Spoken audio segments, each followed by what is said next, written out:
Oggi c'è la presentazione della sua linea di liquori. Se dovesse definirla, che parole utilizzerebbe?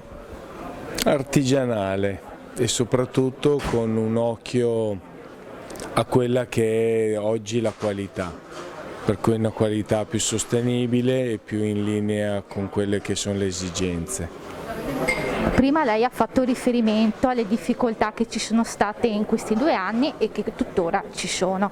Secondo lei questa presunta carenza di materie prime andrà un po' a modificare il lavoro nel suo settore in generale?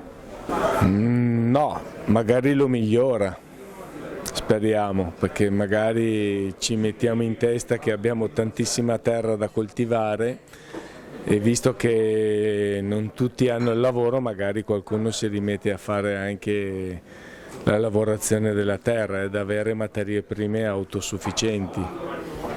Dal suo punto di vista, in questi 2 anni di pandemia, quali sono state le difficoltà maggiori nel suo settore? Difficoltà maggiori è il fatto di non poter aprire un esercizio pubblico e di essere insomma un po' non propriamente tutelati in maniera corretta. Prima lei ha ricordato quelli che sono stati gli anni dello studio. Agli studenti di oggi che vorrebbero realizzarsi in questo settore, quali sono i consigli che gli darebbe?